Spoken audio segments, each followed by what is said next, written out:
Our story begins on the quiet edges of a small, peaceful island, where a young girl named Marie stood in restless anticipation, overwhelmed by deep longing for her parents to return from their long journey abroad. When the horizon finally revealed their arrival, the surprise they carried with them was immense, for her mother held a newborn baby in her arms. As her mother approached her with a warm smile, she gently introduced the infant to her, speaking with great tenderness, and Marie understood that this was her newborn brother Cheyenne, whom she was invited to welcome with love. Her eyes sparkled with joy as she rushed toward the child and kissed him, causing the baby to react with a moment of startled confusion. Yet Marie, without hesitation, expressed her excitement with pure affection, and the infant's face soon softened with a sweet, flowing smile at the sound of her voice. 3 years passed, and Marie could be seen running lightly across the island grounds, laughing loudly, and declaring her victory in a race, while Cheyenne hurried behind her with clear exhaustion visible on his face. She responded with confidence, rooted in her role as the older sister. When their father arrived shortly after, Marie ran to him in delight, and he received her warmly, proud of her brightness. Cheyenne also approached him, and the father expressed admiration for how reliable he had become, though Cheyenne humbly insisted that his sister was the truly courageous one. Marie outwardly agreed, but deep inside she realized that Cheyenne had grown mature and dependable. She admired how he helped their mother,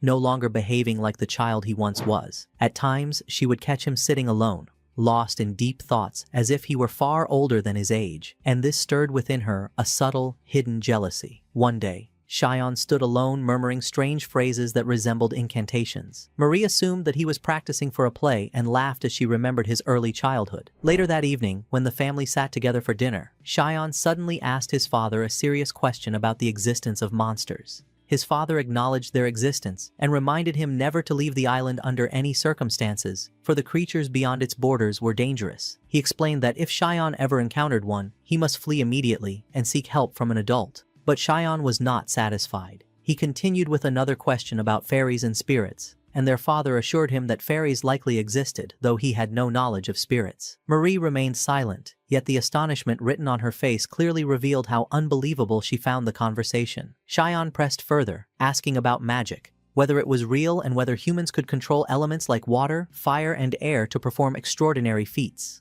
Their father looked at him with deep confusion, admitting that he had never heard of anything like that. Marie's heart tightened when she saw disappointment clouding her brother's expression. She wished she could bring back the spark of excitement he hoped for, but despite his discouragement, Cheyenne held on to a persistent curiosity. After a brief silence, he wondered quietly whether magic might exist even if their father had never encountered it. Their father, who was a well-read man with broad knowledge, allowed the possibility yet emphasized that he had never encountered anyone who spoke of magic as if it were truly real. He then asked Cheyenne where he had learned about monsters, fairies, and magic in the first place. Cheyenne offered no answer, choosing instead to remain silent. Marie, worried by the pale look on his face, moved closer and checked on him, but although he tried to reassure her, his expression betrayed deep sadness and discomfort. From that day on, Cheyenne never spoke of magic again.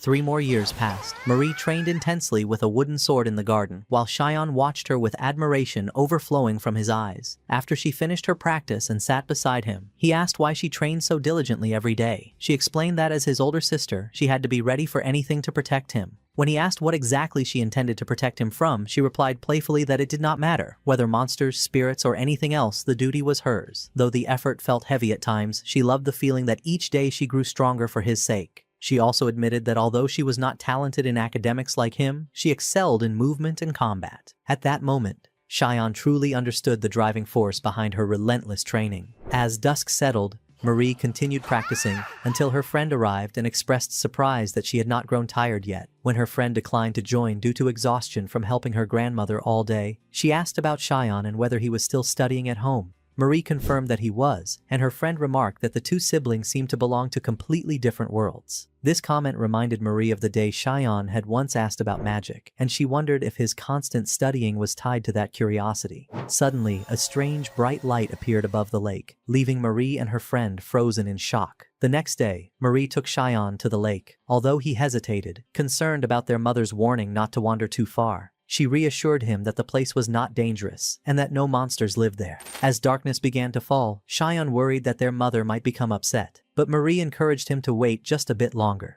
Soon, the mysterious light appeared again above the water, astonishing Cheyenne. Marie explained that these lights appeared every day after sunset, though no one knew why. She told him that she had shown them to their parents when she first saw them, but strangely they had been unable to see anything. She admitted she had been afraid that he might not see them either. Shion suggested that perhaps only children could see such lights, but Marie disagreed, explaining that some adults could see them, while some children could not. Certain people saw them as complete spheres of light, while others, like herself, saw them flickering rapidly as though they vanished in an instant. Shion found the phenomenon incredibly strange, and Marie agreed, expressing that it resembled magic. She reminded him of the time he had once wished to create things from light when he was younger, and how upset she had felt when their father dismissed his dreams as nonsense. Shion, touched by the memory, asked if she truly remembered that moment. She assured him that she might forget many things, but not the things that mattered to him. Her words reached deep into his heart and nearly brought him to tears, but she encouraged him to return home with calm reassurance. Before they left, Shion thanked her sincerely for everything she had done for him. Marie responded with warm honesty, telling him that she did not act for gratitude, but simply to see joy in his eyes. When she asked whether he was happy now, he answered with overwhelming delight that he truly was. On the following morning, Marie and Shion finished their breakfast with unusual eagerness and remarkable speed, surprising both of their parents. They hurried outside with their buckets in hand, returning to the lake to resume their mission. Exhaustion was already visible on Shion, which made Marie laugh as she teased him for becoming sluggish from spending too much time indoors. Despite her playful remark, Shion was far too tired to joke or argue, focusing all his attention on the urgent task ahead. Marie then asked about their next step, and Shion explained that he wished to investigate the glowing orbs more deeply in order to discover their true source. Marie suggested that the orbs might be emerging from the lake itself, yet Shion proposed another possibility, that the light could be coming from something hidden within the water. He insisted that they needed further investigation to uncover the truth. Although Marie admitted that she did not fully understand the subject, she expressed complete faith in Shion's instincts and her enthusiasm for helping him unravel the mystery. With eager curiosity, she asked what they were supposed to do next. Shion laid out their plan, explaining that they had 3 buckets. One would be filled with water, stones, and sand, another with water and plants, and the third with water and fish. Even though Marie was not entirely convinced by the idea, she agreed to follow him and carry out the plan. The siblings worked together, quickly filling the first 2 buckets. However, catching fish for the 3rd bucket was far more difficult. As they struggled to capture one, Shion suddenly burst into laughter. Marie questioned him, and he revealed how happy he was to have her by his side, thanking her sincerely for supporting him. Marie reassured him that as his older sister, it was her duty to stand with him always. She added playfully that she simply had too much free time, which was why she decided to accompany him. She also admitted her excitement to learn whether magic was truly real. Shion promised that if he ever discovered the existence of magic, she would be the very first to know. Eventually, Marie managed to catch a fish and they carefully placed it in the bucket. While they watched it swim, Rose, Marie's friend, appeared and approached them. After noticing Shion, she asked whether he was Marie's younger brother, which Marie confirmed. Shion greeted Rose politely, while Rose introduced herself with noticeable pride. Marie, slightly annoyed by her attitude, rolled her eyes and asked Shion not to take Rose's behavior seriously, insisting that she was just an ordinary girl with nothing particularly special about her. Rose, irritated by the comment, questioned whether she was supposed to be worthless before asking what they were doing. Marie explained that they were fishing, yet Rose continued her questions, wanting to know why they had chosen this lake specifically. Marie pointed out that Shion was the one who understood the reason, and when Rose asked whether it was because of the glowing orbs, Shion confirmed it. Rose admitted that she too enjoyed visiting the lake to watch the mysterious lights. When Shion asked whether she knew anything about them, she explained that she did not know their source, but she simply enjoyed watching them. As the sun began to set, the glowing orbs appeared once again above the surface of the lake. However, they did not emerge from the buckets that Marie and Shion had prepared. This led Shion to conclude that the lights came from something else within the deeper parts of the water. Rose remarked that discovering everything that lived inside the lake would be extremely difficult. Driven by intense curiosity and a sharp, restless mind, Shion became determined to dive deeper into the mystery behind the shimmering orbs. Marie, unable to contain her own curiosity, insisted on joining him, and she leaped into the water with him to help in the search. In the midst of the lake, Shion managed to seize one of the orbs, discovering that it was warm to the touch, as though it held a pulse of life. Marie imitated him and captured one as well. Yet when Shion tried to submerge his head and peer deeper underwater, he found no success. The water was completely dark, impossible to see through. Shion began connecting ideas in his mind, concluding that the orbs could not be mere magic, but were likely tied to a living creature because their positions shifted constantly, moving as if alive. When Marie asked how he knew this, he confidently explained that their movement was irregular, which meant it had to be connected to something that breathed and moved. Afterward, they climbed out of the water. Cheyenne thanked Marie for her help, yet she responded with warm naturalness, saying that there was no reason for him to thank her at all, for they were family, and it was her right as his sister to support him always. Soon after, Rose continued fishing and eventually succeeded in catching a female fish after significant effort. She commented that females usually hid in the deeper parts of the water, making them harder to reach. She placed the female fish in the bucket with the male. At that moment, an unexpected event occurred. The glowing orbs reappeared in the water once more. As Cheyenne watched the scene intently, understanding suddenly dawned on him. He realized that the glowing orbs were connected to the courtship rituals of the fish. When Marie asked about the meaning of courtship rituals, Rose explained simply that it was the way a male expressed his feelings to a female, so they could begin forming a family together. With childlike innocence, Marie looked at Cheyenne and expressed her desire to marry him when they grew older. Cheyenne, overwhelmed by embarrassment, felt his face grow hot as he insisted that such a thing was impossible, for siblings could never marry. On the following day, Marie carried a deep sadness after being scolded by her mother for the words she had said to her brother. She went to Cheyenne, wondering if she had been wrong, and he realized with sudden clarity that her promise had awakened a hidden magical force within him. He understood that the strong bond between them and their unwillingness to be separated had triggered a magical reaction. Embarrassed, Marie fled in confusion, leaving Cheyenne standing alone, unable to believe what had happened. As he thought deeply, he concluded that the people of this world had simply not discovered magic yet, and because of that, they never learned to use it. He felt certain that he would be the one to ignite the beginning of magic here. A sudden wave of memory pulled him back into the life he had before, when he had eagerly awaited his 30th birthday, after hearing strange rumors claiming that anyone who reached that age would gain magical power. He counted down the final seconds with excitement, ready to test it. But no matter how hard he tried, no flame appeared,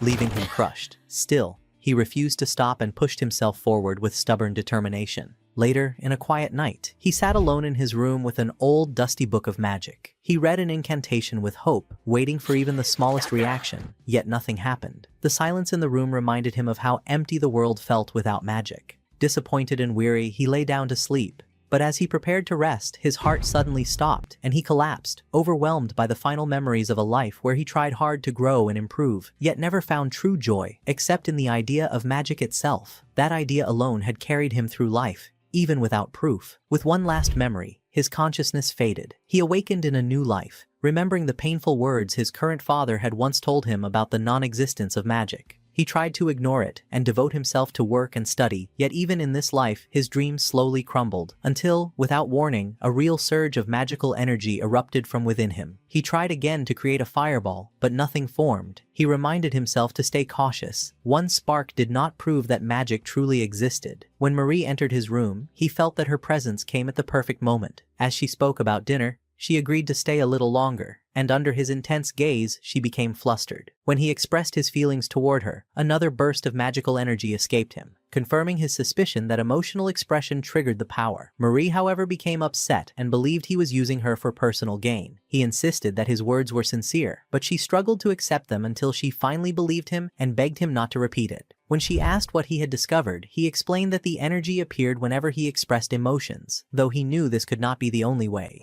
He then focused on happy memories, and as his joy grew stronger, the energy emerged again. Marie, filled with excitement, told him that even if the only ability he possessed was glowing, it was still wonderful. Cheyenne felt a powerful sense of accomplishment, believing that the two of them had proven that magic existed in this world. He compared the energy to an electric spark, like the shock produced by a certain fish, and Marie welcomed his discovery with pride. He analyzed everything he had experienced, understanding that the energy surfaced whenever emotions intensified. Yet he remained frustrated, unable to form the glowing orbs he had seen before. He suspected his magic was still too weak to shape them, and the thought irritated him, especially when he remembered how easily the fish could create them. After a long silence filled with deep thought, he felt close to a dead end, but refused to give up. With renewed determination, he declared to himself that he would continue until he learned how to use magic. As he reflected on the experiment with the fish, a sudden realization struck him like a flash of light. He gathered his energy and tested it by striking the wall with his glowing hand.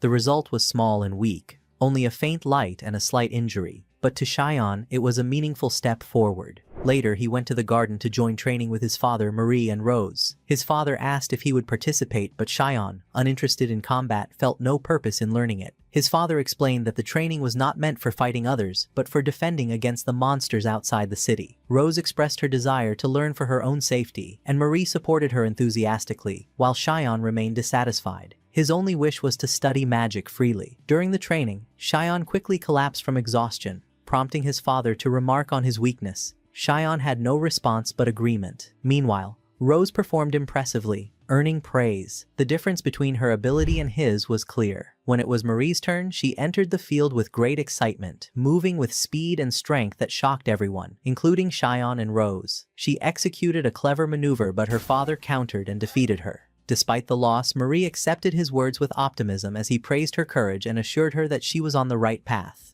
Both Shion and Rose were proud and amazed by her progress. Shion returned to his magical training, focusing all his energy into his hand once more. Despite his effort, he failed to achieve what he wanted, and frustration slowly filled him. He remembered how he once could only perform the technique twice a day, whereas now he could repeat it 20 times. Yet it was clear that he had reached a limit he could not surpass. He realized that improving further required a change in his training method, and he resolved to search for a new approach. As he considered his options, his father appeared and invited him to accompany him to Atoria to collect items from the blacksmith. Shion accepted eagerly, tired of staying in the same place. The city of Atoria was medium-sized but full of movement and life, and everything in it felt new. He enjoyed the crowded streets, though his father warned him not to wander off, knowing how easily he could get lost. In the midst of the city's lively atmosphere, Shion felt slight disappointment. He had hoped the trip would open new doors and help him discover magical knowledge, but all he found himself doing was assisting his father with errands. When they reached the blacksmith, the man welcomed them as if they were family. He had crafted a custom sword for Marie, designed to be light and slightly shorter to suit her. Marie was overjoyed, admiring how perfectly it fit her, but her excitement quickly turned to guilt as she realized Shion received nothing. Although he reassured her that the sword was simply a birthday gift for her, and that he had no interest in owning one, she insisted that he should take something as well, believing he needed to be more selfish. During their walk, Shion noticed a man holding a cage with a small fairy inside. The sight caught his attention, but when his father saw it, his expression hardened and he forbade Shion from approaching. Later, Shion and Marie returned to their training. Marie was delighted when Shion surpassed his previous record, and he acknowledged that her support was the reason for his progress, though he still felt unsatisfied. He admitted to himself that although he controlled his magic better, all he could produce was light. Marie tried to lift his spirits, noting that his light now carried warmth. Yet he wished for more. Fire, lightning, anything stronger. He believed that understanding the link between emotion and magic would help him grow. He kept thinking about the fairy he had seen, feeling that fairies were part of nature, and that there must be a reason his family opposed interacting with them. Before he could think further, Marie grew upset at being ignored, and he apologized to her, turning his attention back just as they heard loud noises from downstairs. They hurried down to see what was happening. A crowd had gathered, and several people were speaking urgently with his father, asking for weapons. When Shion asked about the situation, his father confirmed that trolls had appeared. Shion felt excited at the idea of studying them, hoping it might help his magic, but the atmosphere around him was tense, making him realize how dangerous trolls truly were. His father ordered the villagers to gather the women, elders, and children inside the house, while those capable of fighting prepared for battle. Marie tried to comfort Shion, but her trembling hand betrayed her fear. His father reassured everyone that only 2 trolls had been spotted, and that they would deal with them quickly. Shion asked whether trolls possessed enough strength or intelligence to climb to the upper floor, and his father explained that trolls were foolish creatures unable to reach such places. Shion suggested hiding everyone upstairs for safety, and his father agreed immediately. Everyone gathered on the second floor with Shion's family. He tracked how long his father and the men had been gone. A storm raged outside, and tension filled the house. Suddenly, one of the trolls reached the home and looked through the empty basement, finding no one. Enraged, it began smashing the front door, and the sound echoed violently throughout the house. Shion and the others froze in fear. The noise stopped for a moment, leading everyone to believe the troll had left. But the silence was broken by the shattering of a window. The troll had found another way inside. Marie, trembling, quietly asked whether the troll could reach them. But Shion urged her to stay silent, knowing that even a small noise could draw the creature to them. The troll began climbing the stairs to the second floor and stopped at the door of their hiding room. Everyone held their breath in terror. After hearing no sound, the troll slowly moved away, giving them only a brief moment of relief. A sudden thunderous impact shook the home, sending fear through everyone as screams filled the air. The troll returned and shattered the door with overwhelming force. When it stepped inside, its massive and terrifying form froze the entire group in paralyzing fear. At that moment, Shion realized how foolish he had been to wish for the chance to study such a dangerous creature. Shion's mother placed herself in front of her children, trying desperately to protect them. The troll released a strange, mocking laugh, and Shion understood then that the creature was not mindless at all. It simply recognized its own strength. His mother collapsed in fear. Despite her terror, Marie stepped forward with her sword, determined to defend her family and keep her promise to protect Shion. But the troll easily deflected her attack, knocking the sword aside and throwing her to the ground. As it moved to kill her, Shion's mother used the last of her strength to shield Marie, taking the blow across her back. The troll advanced again, preparing to strike the finishing attack. Shion, lying on the ground and unable to move, felt an overwhelming sense of failure. But as the troll approached the two people he loved, he refused to accept defeat. Driven by desperation, he launched himself forward and grabbed the troll's hand with all the strength he had left. He believed it was useless until he sensed something familiar. The troll's body carried a magical energy similar to the one within him. The villagers were stunned, though only Marie and his mother could see the magic radiating from Shion. Shion focused all of his energy into the hand gripping the creature. At first, the troll reacted with amusement, but as Shion's magic intensified, flames began to burn along the troll's arm. In agony, the troll hurled Shion across the room, slamming him into the wall. Even injured, Shion rose again, driven by the last remnants of determination. He leapt onto the troll's back and channeled every bit of magic he could muster into his hand as it pressed against the troll's skull. Fire engulfed the creature, and its screams filled the room until it finally collapsed, dead. For a moment, Shion stood in disbelief. The villagers stared at him silently, unsure and afraid after witnessing what he had done. He felt the weight of their fearful stares until Rose stepped forward, offering reassurance. The comfort was brief. Attention shifted to his mother, who was trembling in pain. Marie tried to reach her, but Shion and Rose stopped her, realizing the severity of the injury. Shion saw the pale color of his mother's face and the heavy bleeding, and knew that stopping the blood loss was their only hope. He placed her on a bed and asked the villagers for assistance. No one responded with medical experience, forcing him to act. He requested someone who knew basic sewing, and one woman raised her hand. He instructed others to bring sewing tools, alcohol, and clean cloth. A young child approached him and thanked him for saving them, but Shion remained focused on his mother. With the tools gathered, Shion and the woman began. His hands shook as he uncovered the wound, terrified that troll claws might be poisoned. He knew stitching the wound was their only chance. The woman hesitated, unfamiliar with such a method, but Shion explained the necessity with urgent precision. She resisted at first, until his desperate plea moved her to act. They cleaned the wound and stitched it closed with difficulty, yet the bleeding slowed and her condition improved slightly. Shion thanked the woman, who admitted she only followed his instructions. She asked whether his mother would recover, and he replied that they would have to watch her closely. At that moment, Shion's father and a few warriors returned, appearing victorious. But the victory was shallow. Troll tracks surrounded the area, revealing evidence of a much larger group approaching. On the following day, a physician arrived to examine Shion's mother, and confirmed that although the wound was large, it had fortunately spared both bone and vital organs. Marie, overwhelmed by guilt, approached her mother to apologize. Her mother gently held her hand, assuring her that she had acted with courage while trying to protect everyone and that she should feel proud rather than ashamed.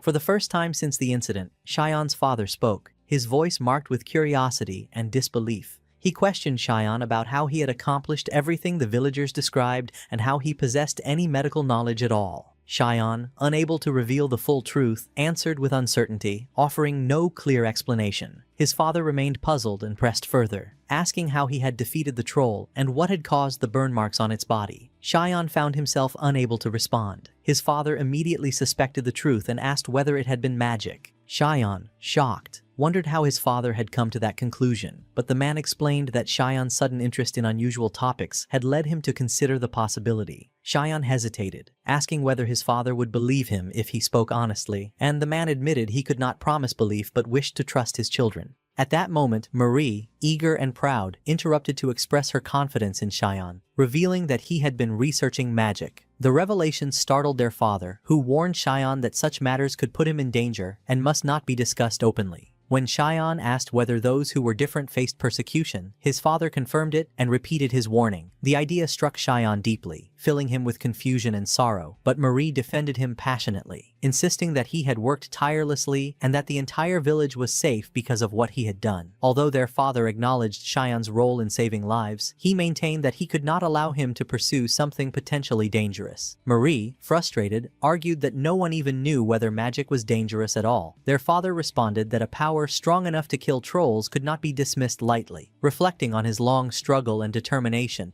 Shion declared his intention to continue studying magic. His father, troubled, questioned whether he understood the risk, but Shion explained that giving up would condemn him to unhappiness, for magic was his dream. His father insisted that he was too young to make such decisions, but Shion was certain that his resolve would not change. A heavy silence followed. Shion, seizing the moment, added that if his pursuit endangered his father, the man could choose to disown him. The remark saddened Marie, yet Shion remained firm. His father asked whether he was truly willing to continue even if everyone rejected him, and Shion, without hesitation, affirmed that he would. After a long pause, his father surrendered to the situation. He allowed Shion to continue his research but demanded regular reports on every discovery and warned that if he ever found Shion crossing into dangerous territory, he would intervene immediately. Shion was surprised by this leniency, and their father admitted that there was little else he could do when his son was so determined. Marie celebrated the decision with joy. Later, their father lit a pile of wood and asked Shion whether the amount was sufficient. After confirming it, Shion decided to attempt a new magical experiment. He gathered energy in his hand and approached the flames. The fire suddenly shifted into a blue color,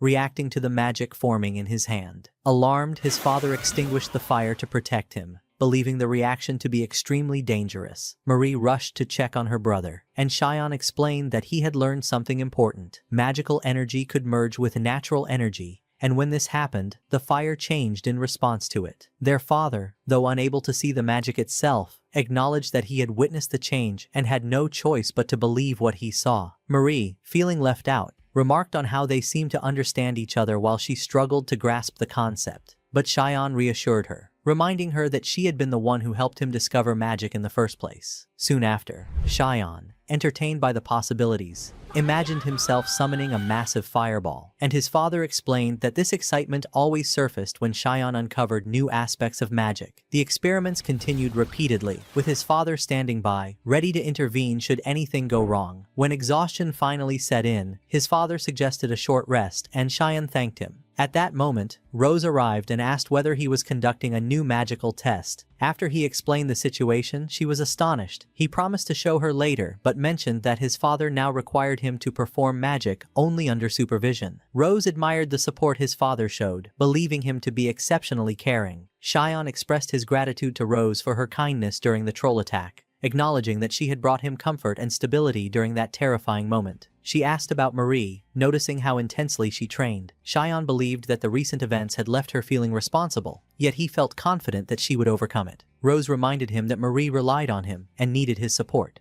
Meanwhile, Marie, still affected by what had happened, continued to train with increased determination, pushing herself harder with each passing moment. Shion began explaining the observations he had gathered about the magical energy he possessed. His first conclusion was that this energy amplified the size and strength of fire whenever its concentration increased. His second finding appeared when he experimented with different heat sources, noticing that intense heat caused his hand to come dangerously close to igniting. The third observation emerged when he touched fire with an ordinary amount of magical energy. In such cases, his hand ignited only with normal flames rather than the blue ones. His final discovery revealed that when his hand was covered by a material, he could still gather and channel fire through the covering without damaging it. From these tests, Shion determined that the power he currently held was dangerous and lacked any practical application for for now. His father viewed the experiment as fascinating, but believed that controlling the element of fire would be extremely difficult. Xion, however, felt confident that he could manage it if he learned to gather the energy at a small distance from his hand rather than directly on it. Marie unexpectedly claimed she could perform a similar action, surprising Xion, and Rose soon demonstrated that she could too. Their ability amazed him, and he perceived them both as exceptionally talented. With their help, he repeatedly attempted to gather the magical energy away from his hand. After many failed attempts, he finally succeeded in collecting the energy and releasing it. Although he felt thrilled, his father still could not see the magic clearly. Determined to prove the result, Xion stepped outside and returned with a lighter. Instead of igniting it normally, he gathered magic in his hand and directed it toward the device, producing a clear fireball. The sight excited everyone around him. Deep inside, Xion felt overwhelmed by the realization that the magic he had dreamed of in his previous life was now real before his eyes. He named this energy Flame, though he admitted that he still could not use it offensively. Later, he joined his father in harvesting their crops. A month had passed since the last attack. Xion continued training but struggled with fatigue, realizing that each use of his new magic drained his energy rapidly. Meanwhile, Marie pushed herself through intense training as well, to the point where her hands were covered in calluses. Their father eventually insisted she rest, reminding her that excessive effort could cause harm. Xion also urged her to stop, but she ignored both of them. His frustration rose until he shouted at her, leaving her hurt and walking away. Their father reassured Xion that she was overwhelmed by responsibility and would recover in time. Later, Xion sat with his father and asked about electricity, but the man had never heard of such a concept. Xion compared it to lightning and wondered whether any creature or plant in this world could produce something similar. Feeling that his fire-based experiments had reached a limit, he decided to pursue a new direction. When he shared this thought with his father, the man dismissed the possibility, deepening Xion's disappointment. Shortly after, his father suggested a trip to Azdirek, and Xion asked for Marie to join them. She refused, explaining that she had work to finish, and although she wished them well, her injured pride remained obvious. In the City of Glass, Xion and his father met the blacksmith, who confirmed the existence of a substance known as lightning ore. When asked how it could be obtained, the man explained that the material was extremely difficult to handle. It was not rare, but its immense weight and unstable energy made transportation dangerous. This intrigued Xion, who silently wondered how anyone could safely move a metal that generated electrical energy. He also asked the blacksmith about trees that produced a sticky white sap, only to learn that no such plants existed in this region, leading him to realize that rubber trees did not exist here. The second possible insulator he considered was glass, though he was unsure of its strength. He asked the blacksmith whether he possessed any rock-like glass. After describing its appearance, the man presented something he called paper crystal. The crystal matched what Xion needed. When he touched it, he recognized its potential as a lightning insulator, though he had no idea how to shape or modify it. The blacksmith expressed confusion at the boy's unusual thinking, but Xion's father pointed out that his son never thought like an ordinary child. Xion then asked whether a larger piece existed, and the blacksmith directed him to the trade district, where a sizable piece could be purchased for 4,000 gold coins. The price stunned Xion, and he realized that such an amount could support a family in great luxury. Nevertheless, his father immediately insisted they go to the district to acquire it. When Xion questioned whether his father truly intended to buy it, the man affirmed it without hesitation. Xion found the cost excessive, but his father reassured him that children should not worry about prices, that he should simply ask for whatever he needed, and if it was possible, his father would provide it, and if not, he would say so. Filled with gratitude, Xion accompanied him, and together they successfully obtained the lightning ore. Xion began experimenting with the lightning ore, convinced that if his assumptions were correct, the results he sought would finally appear. His mother watched with happiness as her son applied magic with growing confidence. When he gathered magical energy and directed it into the ore, the two forces reacted violently, and an explosion followed. His father assumed it was another failed attempt and tried to reassure him, unaware that Xion's laughter meant he had discovered something new. While his father remained confused, Xion explained that the reaction proved his magic did not ignite his hand when interacting with the ore, revealing that his energy possessed properties far beyond simple combustion. This meant the possibilities he once imagined were now within reach. Later, alone in his room, Xion found himself discouraged as he contemplated how to convert electrical energy into something he could release freely. He wished for a method that did not depend on forming standard energy spheres. By imagining a different structure, he discovered that the magic shaped itself exactly as he envisioned, and the success filled him with excitement. When he went to share the discovery with Marie, he realized she had removed her bandages, which made him anxious. He found her by the river, training with such intensity that her wooden staff snapped in her hands. She was surprised to see him, but he explained that he had come to apologize, feeling remorse for not being there when she had needed him. Marie, however, admitted that she had been struggling with jealousy. She had trained endlessly to protect him, yet when danger arrived, she had been powerless, and it was he who saved them. She felt grateful for their survival, yet disappointed in herself. She affirmed her affection for him despite the frustration she carried. Rose, standing nearby, observed their closeness with surprise. Cheyenne realized that their bond had strengthened from the moment they opened their hearts to one another, and from that day forward, Marie was unable to separate herself from him. Continuing his experiments, Cheyenne learned that magical energy could be expanded into any shape but weakened significantly when spread out. He then attempted the opposite, compressing the energy, making it smaller and far more concentrated. When he ignited this condensed form with a spark, it erupted in a powerful explosion that shocked both his father and Marie. The success exceeded even his own expectations, and he named the technique Flare, considering it a major breakthrough. Encouraged, he tried once more to interact with the lightning ore, but the magical energy he released proved too weak to affect it, leaving him briefly disappointed. Yet he remained satisfied that he had at least unlocked the ability to release magic on command. Gathering a larger amount of energy, he directed it into the ore again. This time, the resulting explosion threw him to the ground. Marie and Rose rushed to him, frightened, and he reassured them that he was unharmed. Marie, still shaken, noted that the lightning had behaved unpredictably and rebounded toward him instead of dispersing. Cheyenne recognized that the ore's internal energy had attracted the magic, but he admitted to himself that he did not yet fully understand the phenomenon. He sensed that the potential of magic was limitless, but his understanding remained incomplete, and he knew he needed more creativity to advance further. At that moment, Cheyenne's father arrived with Glass, carrying stones that they placed on the table. Cheyenne noticed that Glass appeared troubled. His father explained that Glass had used Cheyenne's method to extract lightning ore, a process believed to be impossible until now. Glass admitted that he had used the idea without permission in hopes of profiting from smuggling the ore, and apologized. Cheyenne, however, saw no issue in the matter, surprising Glass, who had expected anger rather than indifference. The problem, however, extended beyond the extraction. When they visited Glass's storage, they discovered that the ore emitted unstable amounts of energy, making it extremely difficult to store. Many stones had become useless because they could not release or contain their energy safely, causing buyers to abandon them. Glass, discouraged, hoped Cheyenne could find a solution. While Cheyenne's father felt sympathy for his friend, Cheyenne remained silent for a moment before deciding he would help. Glass, relieved, showed him how the ore reacted when arranged closely together. As he pushed two stones nearer, a sudden electrical discharge jumped between them. Cheyenne concentrated on the phenomenon, realizing how the reaction worked. Glass then revealed a stone he had created by melting several lightning ores into a single block. Cheyenne tested whether it emitted energy or produced sparks when combined with others, but nothing happened. Cheyenne realized that once lightning ore was melted, its energy disappeared. When he asked Glass about the exact moment the energy faded, he learned that the ore still contained power after being broken, but that power vanished during the melting stage. With this, the mechanism became clear to him. He then prepared another test and signaled for Glass's father to proceed. The man agreed, and Cheyenne released a controlled flame using his magical fire. Glass was astonished, but Cheyenne, maintaining his composure, instructed him to continue. Glass, overwhelmed with disbelief, questioned how Cheyenne had produced flame from his bare hand. Cheyenne simply identified it as magic, and silently waited for his father's approval to elaborate. His father confirmed that they had known about Cheyenne's abilities,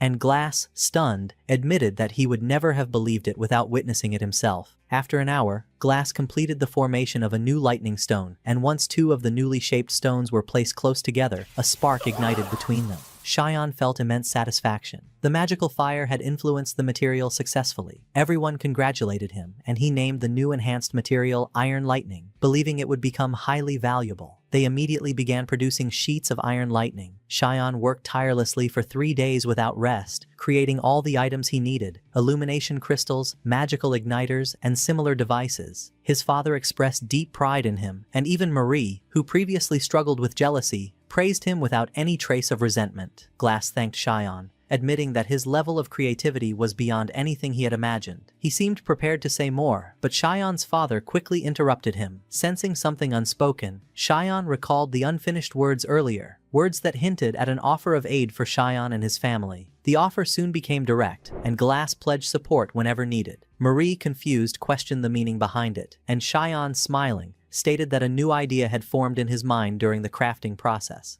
An idea capable of changing everything he intended to create. Over time, Glass's products, iron lightning plates, lighting crystals, and magical igniters, became highly successful, selling rapidly and generating enormous profit. Later, Cheyenne conducted another experiment. He demonstrated that ordinary flame required oxygen to stay lit, extinguishing immediately when covered. He then posed a comparison between normal flame and magical flame. Marie believed the magical flame would not extinguish, while Rose expected the opposite. Cheyenne ignited a candle using his magical fire, covered it, and revealed that the mystical flame remained burning. Marie celebrated her correct assumption, but Cheyenne was more fascinated by the lesson itself. It meant that magical fire functioned independently of oxygen, indicating a fundamental difference from natural flame. A sudden idea struck him. He released a flame and asked Marie to direct her magical energy toward it. The collision between her magic and his flame triggered a powerful explosion, knocking her to the ground. He rushed to her side, relieved when she assured him she was unharmed. He admitted to himself that he had expected only an intensified flame, not an explosion of such magnitude. Determined to understand why, he began analyzing the event. After long thought, he performed another test by channeling his energy into lightning ore,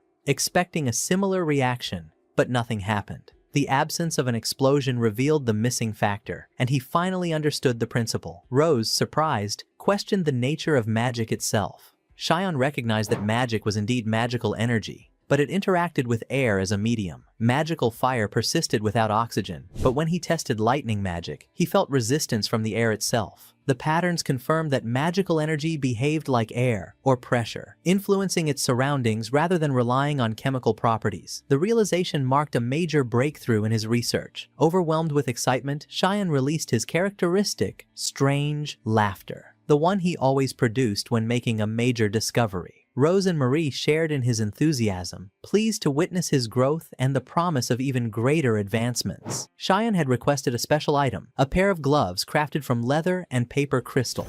Once he wore them, he began his experiments immediately. His first successful result was the generation of magical fire, an ignition so intense that it triggered a violent explosion, shocking everyone around him. After that, he attempted a lightning discharge, producing a focused and powerful electric beam. He stood with overwhelming pride, realizing that his research had reached a completely new stage. His father watched him closely, a mixture of astonishment and pride showing in his expression. Marie rushed to him and celebrated his progress with genuine enthusiasm, calling it the most incredible thing she had ever seen. The praise moved Cheyenne to tears. His achievements felt unreal even to himself. Both Marie and Rose hurried to comfort him, while his parents and Glass observed from a distance, deeply touched by how far he had come. Cheyenne pressed forward with serious training. He managed to break a wooden plank using a powerful shock spell, and the reaction from Marie and Rose was pure joy. He reminded them modestly that the improvement came from gradually becoming more accustomed to the spell. He then thanked both of them for their constant support. He soon set his focus on a new technique he named Composite Magica, a method designed to amplify and concentrate magical energy by combining two magical elements. He believed it would enhance his spells and strengthen their output. Yet despite several attempts, he found no clear results from merging certain energies. Even so, his determination remained unshaken.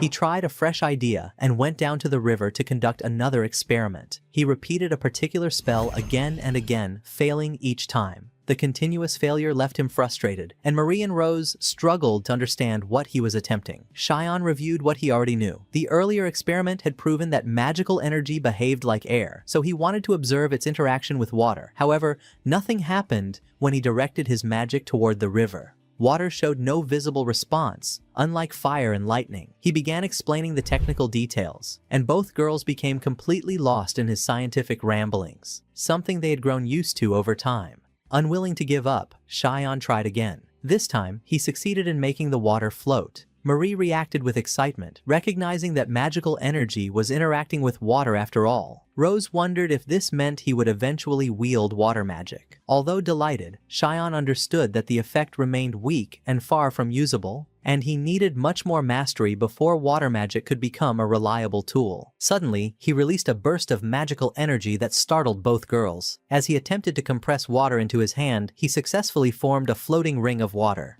Marie, astonished, rushed forward and tried to understand where the water had come from. Cheyenne clarified that he had expanded his magical field and gathered moisture directly from the air. With that, he named the new spell Aqua. Both Marie and Rose attempted the spell themselves, and the water they produced splashed back into their faces, causing laughter between them. Cheyenne felt deeply satisfied knowing he had taught them how to use an entirely new category of magic. Later, while riding with his family, Cheyenne drifted into deep thought. He sensed that the right moment to begin the second phase of his magical research would come soon, but it was not the time yet. Sometime after, Cheyenne and Glass headed to the guild to accept a mission. Glass informed him that he needed to register first. Marie and Rose watched nearby, as Cheyenne firmly insisted on joining a mission to determine whether monsters could be affected by magic. Glass tried convincing Marie to stay behind, but she refused. She believed that avoiding danger now would make her run from it for the rest of her life, and she wanted to grow stronger. Rose, equally determined, chose to stand with her. Before they left, Cheyenne asked Glass to keep this mission a secret from his family. Upon reaching the guild, Glass introduced himself as a platinum rank adventurer and requested 3 registration forms. Their families, who had followed in silence, stepped forward at that moment. Cheyenne's father revealed that he too had come to support them, and casually disclosed that he was a diamond rank adventurer, a rank so rare that it left the entire guild speechless. Without hesitation, he instructed the staff to complete the process and stated that discussions would take place later. Once outside, he asked the 3 of them if they had anything they wished to say. Embarrassed, they apologized. He sighed, admitting that he had already suspected something. Cheyenne asked whether he had known about their plan to register for monster hunting. His father explained that he did not know their exact intentions, but he recognized that something was being hidden, especially since Marie had avoided eye contact for days. Tears welled in Marie's eyes as she apologized again. Glass stepped in and argued that the children had thought carefully before acting, urging Cheyenne's father not to be harsh with them. However, the father's stern expression made it clear that Glass was the last person who should defend them. After regaining his composure, he asked them to explain their plan. When he heard it, he admitted that they were not acting recklessly. Instead, they had a clear purpose. He respected that they had chosen to undertake the mission with a responsible adult, and even if Glass had not been present, he stated that he would have ensured their safety himself. The group soon began their mission. When they encountered a group of 4 monsters, Cheyenne's father stepped forward alone and faced them without hesitation. The moment the creatures attacked, he cut through all of them with overwhelming speed, eliminating the threat before any could react. Glass, who watched from behind, was astonished and quietly admitted that this level of power was truly monstrous. Cheyenne's father, however, simply stated that the group was safe now. Cheyenne remained frozen, unable to process what he had just witnessed. He had always known his father was strong, but the precision and speed of his movements far exceeded anything he had imagined, leaving him feeling small and powerless. Before he had time to recover, a second wave of monsters appeared. His father assessed them calmly, noting that they were no stronger than goblins, and declared it their opportunity to experience real combat for the first time. Marie looked tense and hesitant as the monsters prepared to attack. Their father quickly positioned them and explained that these monsters had no long-range attacks. Cheyenne immediately understood that magic would be effective. He launched a powerful spell, wiping out several enemies in one strike. But before he could celebrate, another monster blindsided him from behind. Marie, acting on instinct, saved him from the deadly blow. At the same moment, Rose fought with surprising skill and improvement. Soon, Cheyenne, Marie, and Rose regrouped and executed a coordinated attack, defeating the remaining monsters together. Just when they believed the battle was finished, a creature emerged from the shadows and attempted to ambush them.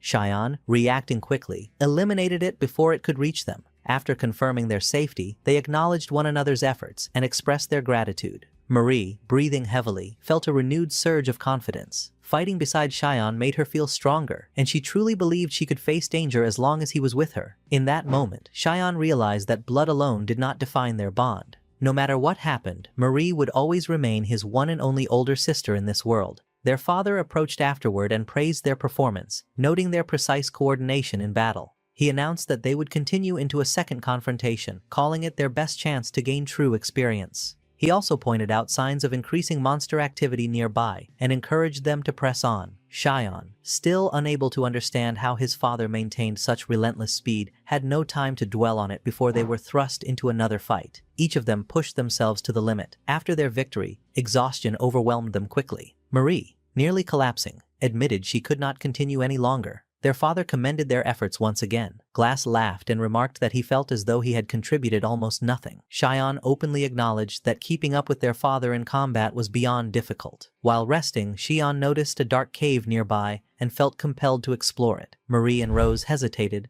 but followed him despite their uneasiness. Inside, the air felt heavy and unsettling, and the darkness carried a strange, oppressive presence. Then they found something unexpected, a fairy trapped inside a cage. Xian moved to free her, but the fairy panicked and attempted to flee. Marie and Rose, confused by her reaction, wondered what he intended. He believed freeing her was the only correct action, and both girls immediately agreed. With careful movements, he opened the cage. The fairy stood still for a moment, stunned, as if unable to believe she was finally free. Then she shot out of the cage and vanished into the distance. They watched her soar away, amazed. None of them had ever witnessed a creature flying like that. Feeling accomplished, they returned to their camp, only to find Xian's father standing tensely, as though he expected something dangerous to occur. Xian's mother had returned as well, unnervingly quiet yet serious. When they sat before her, Xian and Marie froze, awaiting whatever reprimand they feared was coming. She calmly stated that she had known from the beginning that they were going on a monster hunting mission, since their father informed her before leaving.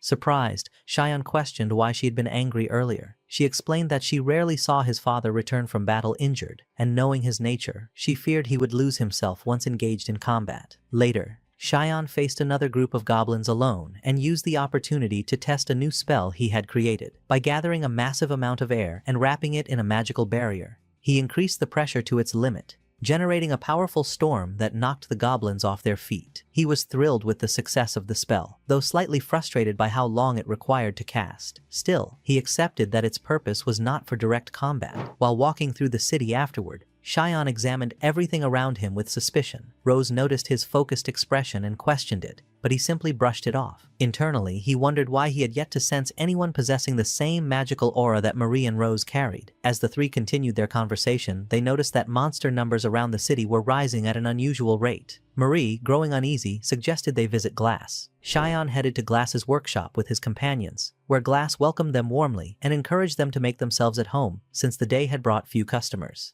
When Xian offered to help with the metalwork, Glass declined and urged him to rest instead. Soon after, Glass presented the newly finished gloves, crafted specifically from leather and paper crystal. Xian was delighted and asked how they had been completed so quickly. Glass laughed and explained that Xian tended to destroy gloves rapidly, which only proved how much stronger and faster he had become. As they talked, Glass observed that the group seemed to be progressing well on their own. Marie mentioned that they were close to reaching the silver rank, surprising Glass, who could not recall anyone their age advancing so quickly. Rose reminded him that he and Jean had reached strong ranks when they were young, but Glass noted that adventurer guilds had not been widespread during their youth. During this, Xian tested his new gloves while Marie observed how many different forms of magic he was now using. He admitted that this was his intent. He wanted to learn and master more elements. When she asked what his next goal would be, he remained silent, leaving her to continue. She explained that their situation had improved entirely because of him. Without him, they would never have created magical lamps, and goblins might have killed them. She believed no one else could have achieved what he had done. Her words affected him deeply, and she added that the magic he discovered was remarkable and could serve far greater purposes than combat alone. This surprised Xian, and she clarified that their father always said magic had both positive and negative sides, but she felt certain there were many good uses waiting to be uncovered. Later,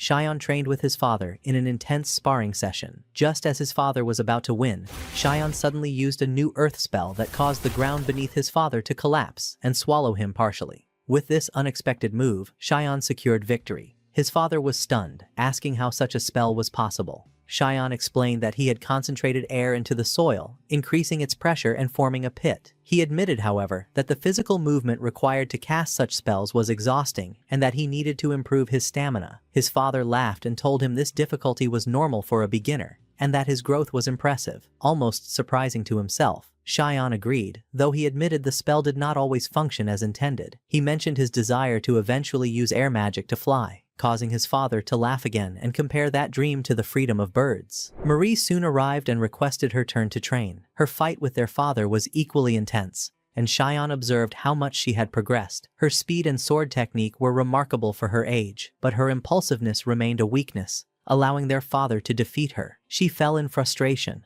lamenting that she could never win and that Xian always defeated her. Their father reassured her, convinced that she would surpass Cheyenne one day. She brightened at his encouragement and returned to practice. Curious, Cheyenne asked his father about Marie's abilities. His father explained that she was exceptional for her age. Her physical strength resembled that of an advanced fighter, and despite being a child, she carried a talent that set her apart. Later, Cheyenne and Marie met with Rose, who appeared embarrassed to ask for their help due to a shortage of workers. Marie assured her that friends supported each other, and Cheyenne asked what assistance was needed. Rose explained that she needed help removing insects and worms. Cheyenne handled the task easily, while Marie struggled, though the atmosphere remained cheerful and filled with laughter. By the end of the day, Marie admitted that she was exhausted and frustrated, feeling that she had not managed to eliminate many of the worms. Still, she vowed to try harder next time. Cheyenne reassured her that he would help again, and she promised she would defeat more of them when the opportunity came. Suddenly, dark clouds filled the sky, and people hurried to find shelter from the incoming rain. In that moment, Marie collapsed and lost consciousness.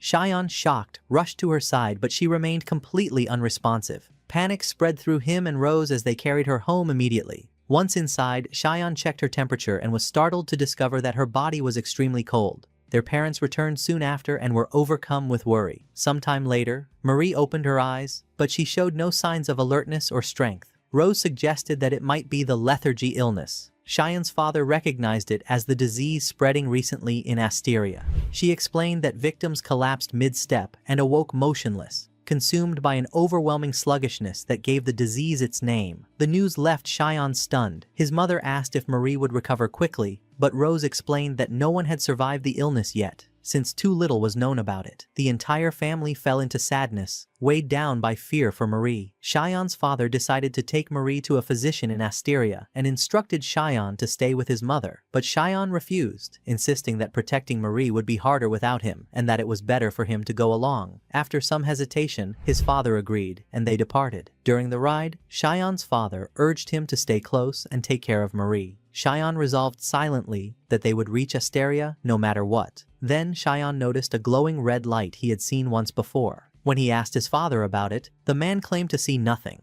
Cheyenne realized that he was witnessing magical energy. Moments later, a pack of wolves surrounded the carriage from every side. His father identified them as blood wolves, relentless creatures driven by instinct to attack anything in their path. Cheyenne urged his father to focus on steering while he handled the wolves. Though warned not to act recklessly, he began preparing his magic. He attacked the wolves one after another, while his father fought from the opposite side. Yet each time a wolf was wounded, another took its place. Just as Cheyenne tried to think of a solution, the wolves suddenly fled, disappearing into the forest. A strange wind began to swirl around them. His father questioned it, while Cheyenne, sensing something unnatural, insisted that they needed to hurry. A moment later, a terrifying magical creature materialized before them. Cheyenne, horrified, called out to his father, who again claimed to see nothing. This confirmed that the creature was a magical beast that only someone with magical perception, like Cheyenne, could see. The beast released a scream so loud and piercing that Cheyenne screamed with it in fear. His father, confused, tried to understand what was happening. Cheyenne, still terrified, attempted a magical strike, but the spell passed through the creature as though it were made of air. With the beast preparing to attack, Cheyenne remembered his encounter with the troll and attempted a direct physical strike instead. To his shock, the attack worked, and the creature reacted in pain. His father, who saw nothing in front of him, watched as Cheyenne fought seemingly empty space. The beast then flew over the carriage, aiming for his father, but when it brushed against the electric lantern beside him, it recoiled in agony. Cheyenne acted instantly, leaping with all his strength to deliver a final blow, killing the creature before collapsing from exhaustion. His father caught him and remarked gently on his recklessness. Cheyenne, apologetic, bowed his head,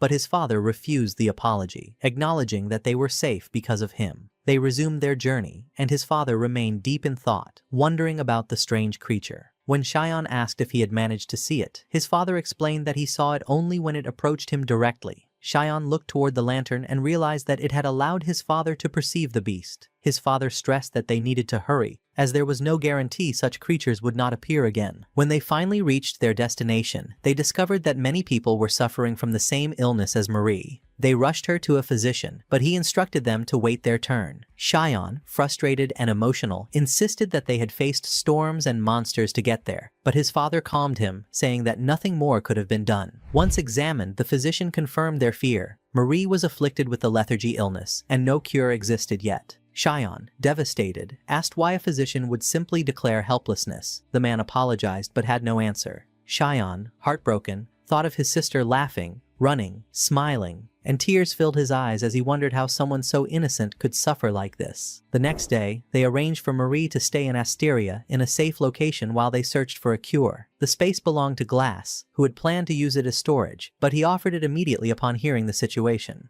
Cheyenne's family thanked him, and Glass, visibly moved, expressed disbelief that someone as kind as Marie could be struck by such an illness. His words saddened her parents deeply, and he quickly apologized, telling them to treat the place as their own. Later, Rose visited to check on Marie, who remained motionless in her sleep. Cheyenne sat beside her, speaking softly in hopes she would hear him. His father approached and said that someone wanted to meet him. Cheyenne, assuming it was another doctor, rejected the idea. His father corrected him and reminded him of the magical beast he had killed 4 days ago. Cheyenne, surprised at the passing of time, listened as his father described new attacks and unexplained deaths caused by what seemed to be an invisible monster, likely the same one Cheyenne had encountered. Realizing the danger, Cheyenne explained that their next mission was no game. It was serious and relied on information that was minimal and unreliable. He then met his new team and demonstrated his magic, leaving everyone stunned. As they walked through the forest, Rafina struggled under the weight of her armor. Suddenly, a goblin warrior appeared from the shadows, startling the entire group.